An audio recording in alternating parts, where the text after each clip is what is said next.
What's up, everyone? Today we're going to continue talking about Azure Function Apps and managed identities and dive into the world of Graph API and how to manage those permissions and integrate the two.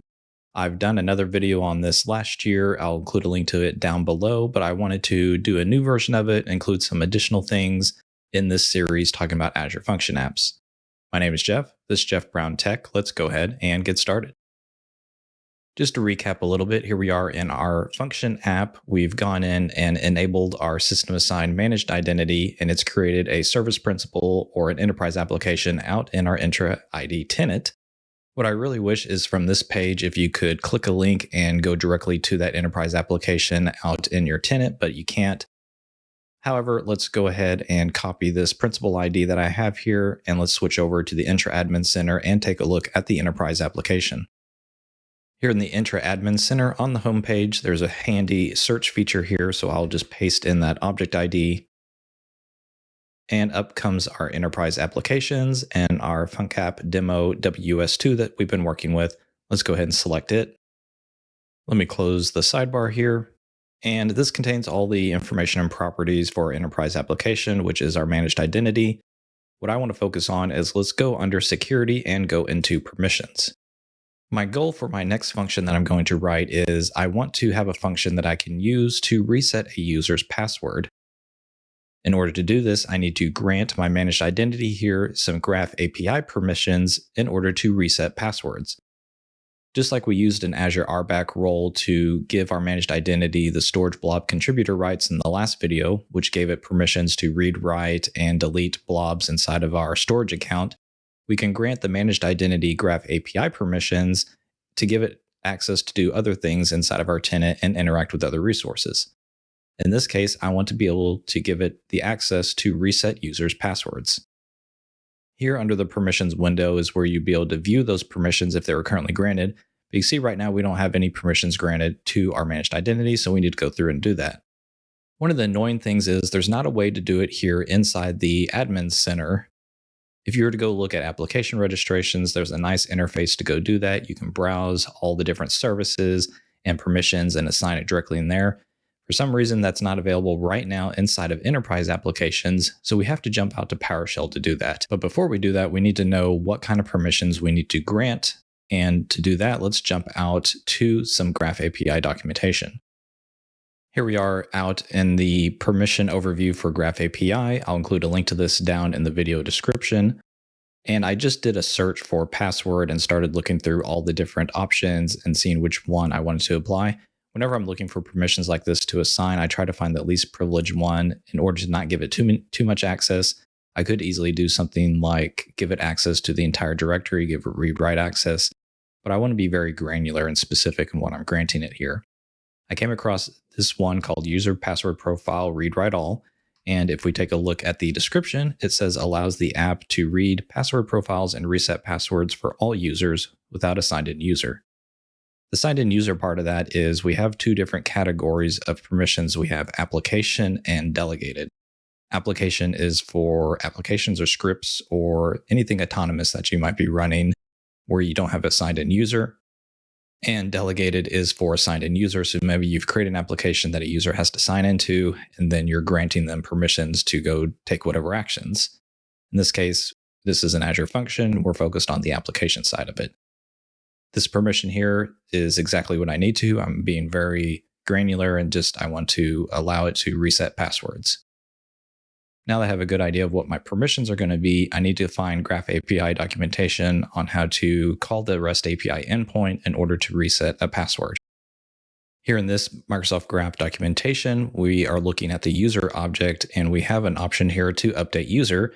And within this, we can update different user properties, and one of those is being the password. First, if we scroll down, there is a permissions section here showing what permissions we would need to grant in order to interact with this API endpoint. These permissions that they have listed here are a little bit too much. Again, we did find one that's more granular. We'll try that out, see if it works or not. And if we need to, we may need to increase to a higher privilege permission. But beyond that, we need to understand how to make the HTTP call out to our API in order to interact with our user account. We can see right here, we're going to use the patch method, and then our overall URL is going to be graph.microsoft.com. We'll look at version 1 of the API. And then we have the rest of it here. We're going to be looking at users, and then we need to pass in the user object ID or the user principal name. We'll see this a little bit more inside of our code later. Hopefully it'll make sense once we put it together. Another part that we need to worry about is an authorization token in order to interact with the Graph API service. Again, we'll see this inside of our code on how to get that token, but then you'll need to include that inside of our headers in the authorization field, and then you'll include the word bearer and then our token here. Again, we'll see this inside of our code later on. And then next, we're taking a look at our request body of what values or properties that we want to update on our user account. And if we scroll down here a little bit more, we can see we have an option here for the password profile. Profile contains the user's password and has to meet the minimum requirements. We have a couple of different options here. We can force changing the password the next time that person signs in. But the next thing I want to point out is it does give us what Graph API permissions we need for the least privilege in order to update the profile. And again, this matches what we just found in the Graph API documentation. I did find it first there inside the documentation, and then I came here and found this and was very excited that they matched up. Next, let's take a look at what that password profile should look like when we include it in the JSON body. So let's go into our link here. We have a couple of different properties. We can force change password on their next sign in. We can include an MFA prompt with it if we want to, and then just a string of what the password is going to be. And we continue looking down. We have a JSON representation here. This is what our body is going to look like when we make the request out to the API. We can include the force changing, I think, are optional, but we definitely need to provide the new password. So that's pretty straightforward. After going through the documentation, we know what endpoint we need to call. We know we need to change the password here, and we know what permissions we need to grant to our managed identity in order to reset passwords. So next, let's jump out to a script that we can use to grant these permissions. Here we are in Visual Studio Code. I do have a copy of this script. I'll include a link to it down in the video description, and I used this same script in that previous video that I mentioned at the beginning. Let's go through its components here real quick. First, we're going to need to connect out to the Microsoft Graph. This is a PowerShell module, so you need to install it also. If you've never connected before, you will need to set your scope to directory read write all. That's your permissions that you need in order to interact with the Graph service here. Next, we need to go through and get our managed identity or our enterprise application. There's two different ways of doing that. You can specify the service principal ID or run a filter and put in the name of your function app. So in my case, I have saved here the name of my function app. Let's go ahead and get this in here. The next part is setting the Graph service principal for the enterprise app object for Microsoft Graph inside of your tenant. This app ID here is the same in every tenant, so you don't need to change this value at all right here. It is hard-coded, so this is perfect. You just need to run this as it is. Next, we're going to set a permission variable, which specifies what permissions we're looking for in order to set on our managed identity here. And again, this is going to match what we found in the documentation, the user password profile read write all. Let's put this variable in here, make sure I have this. And then this next bit of code here, we need to find the app role that includes the permissions that we're looking for. We're going to take a look at our Graph SPN object here. We're going to look at its app roles. We're going to find one where its value equals our permission. And then again, we're looking for that application type because this is in an application and not associated with a signed in user. Let me highlight all of this and do that search there. Let's actually bring this up and let's see what app role it found. You can see here in my history, I recommend piping it out to format list so you can see it all. And here we can see it found the one that we're looking for, allows the app to read write password profiles and reset passwords for all users. And perfect, this looks good and is a perfect match for what we're looking for. We're going to do some PowerShell splatting for our next command, just setting the principal ID to our managed ID, our resource for our Graph app role, and then our app role ID. Let me make sure I have this set up here. And then we're using the new MG service principal app role assignment. We're going to pass in all of our information here to assign this app role to our managed identity. Perfect, that looks like that completed successfully. Let's go back to our enterprise app out in the admin center and do a refresh and make sure it's assigned there. Okay, here we are in the enterprise app. Sometimes you can do a quick refresh here. We'll see if it shows up, and it did. Other times you may need to just refresh the whole page. But if we take a look here, we can see the Microsoft graph. Our claim value or our app role is the user password profile read write all. And that all looks very good there. So perfect. So now that we've got our permissions assigned to reset passwords for our managed identity for our function app, let's go take a look at our example code. Back inside our function app, let's go back to overview. And under functions, I've already have the function created here because we've gone through how to create and setting up triggers and everything in other videos. We'll just go straight in here to reset password HTTP trigger. Let me get rid of logs here so we can take a look at our code. First thing we're doing is just setting a couple of variables for status code and our response body whenever we send a message back to whoever called our HTTP endpoint here. And then we're going to take a look and see what values we're sending inside our JSON body inside of our request. We're looking at user and new password. Again, that user can be the object ID or the user principal name. And then we can send in what we want the new password to be. Otherwise, I have code here set up to randomly generate a password if you don't include one. And that's actually the next part here. I'm just setting up some things to generate a random password if we need to. We have uppercase, lowercase, numbers, and a couple of special characters, and the password length. Moving on, we're going to start preparing to make our Graph API request, and we can see that here in our reset URI. The Graph API URL is graph.microsoft.com. You then need to specify the version. We're interacting with users, and then we need to pass in the specific user object ID or the user principal name. Again, this is what we saw out in the documentation when it just mentioned patch and then users and then the user ID. This is putting it all together, and this is the full URI. Next, we need to get that authorization token from the Graph API service in order to interact and make changes with it. This is the next part here. There is another way to do this. It does require a client ID and token or password or client secret and everything. Since we're working inside our Azure Function app here, we already have access to the get AZ access token command. This will go out to the service and get a token for us. We need to make sure we're using the resource type name of MSGraph. Then that's coming back as a secure string, and then you need to actually convert it back from a secure string in order to save it into our variable here for token. And then we're creating our headers for making our API request. This is what we saw on the documentation earlier. Here's authorization, bearer, and then our token that we have here.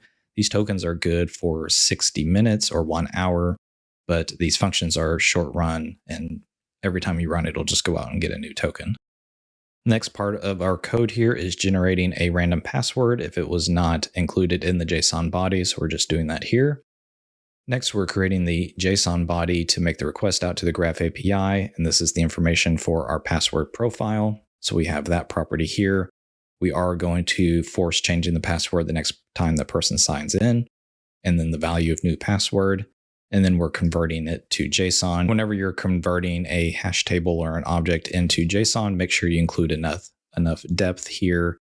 I think it's 2 by default, but if you have lots of nested objects or properties here, just ensures that it converts all of it properly.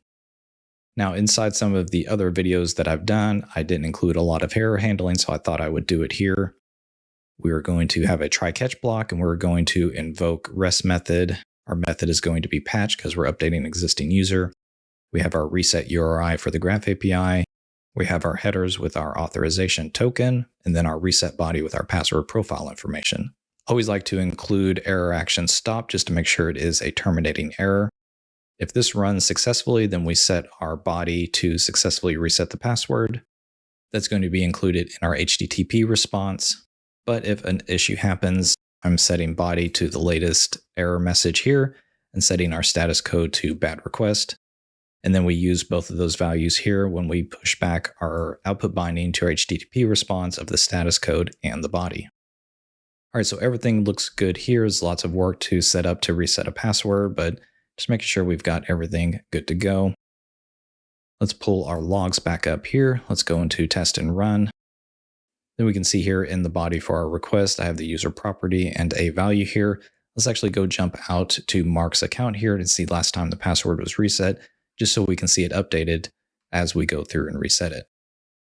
Okay, here we are on Mark's account. And then what we can see here, the last update time was 11:29 a.m. So we should see that update here in one moment after we run our test.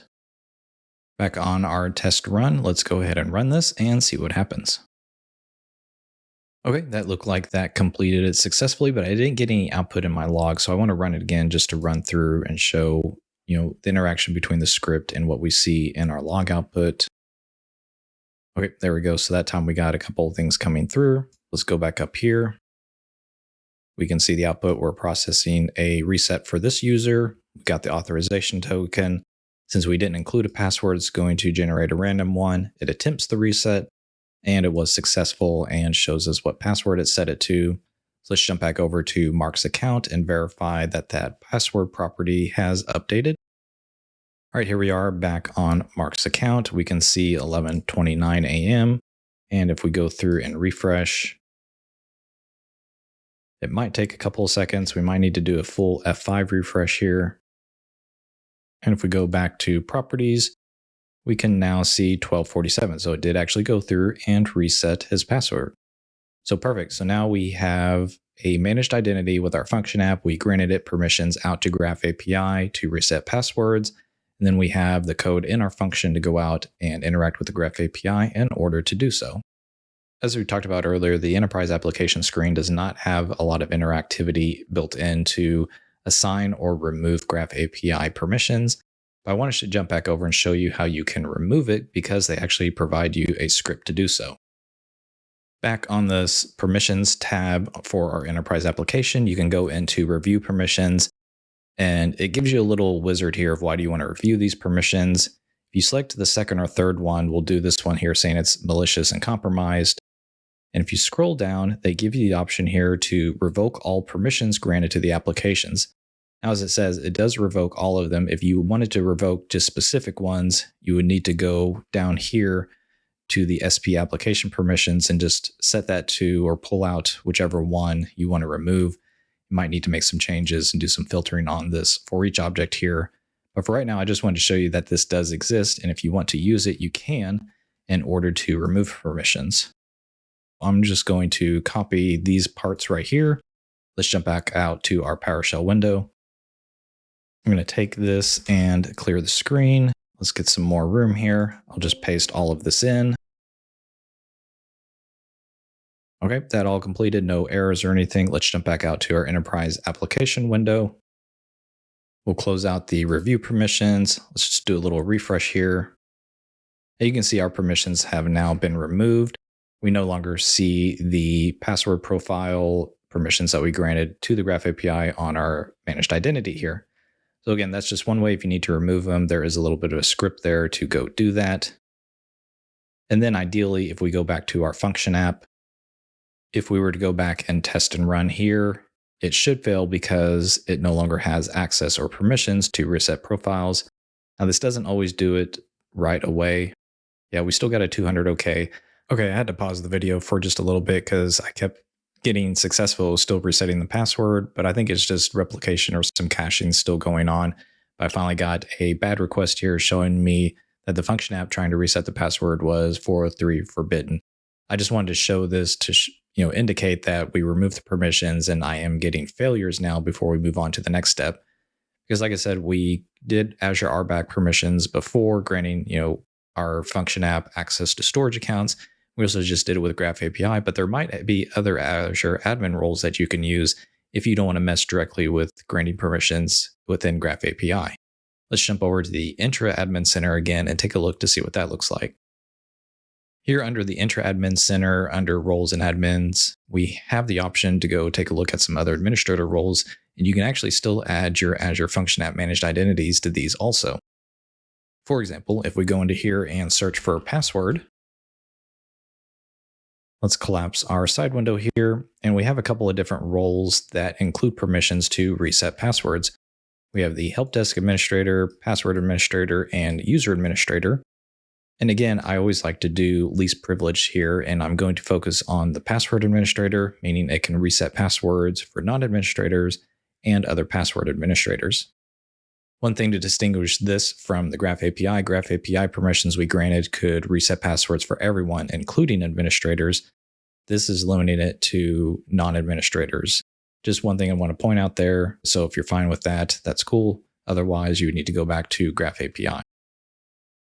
Let's go into this admin role here, and let's go ahead and add assignments. We'll search for our function app name here. It's our demo one. We'll select it. Again, just shows up like another user. Add it in here, and we can see our managed identity is now part of this Azure admin group here. Let's go back to our function app and run another test and see if we can reset passwords again. Back here under test and run, hopefully this was a pretty quick update for it to do. So let's go ahead and run this again.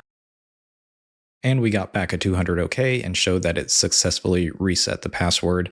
So again, just illustrating, you can do Graph API permissions, but if there's an admin role that already exists, you can just add your managed identity into that role. You don't have to go out and mess with PowerShell and everything to assign those individual permissions. But if there's not a role like that, or maybe it's too encompassing, has too many permissions, you can get more granular with specific Graph API permissions. All right, so that completes everything we did. We went through and granted Graph API permissions, and then we also looked at Azure admin roles to grant permissions to our managed identity. In the next video, we'll probably jump out to looking at Visual Studio Code and how you can use it to write and test your Azure functions instead of doing it here inside the portal. Thank you for watching. We'll see you next time.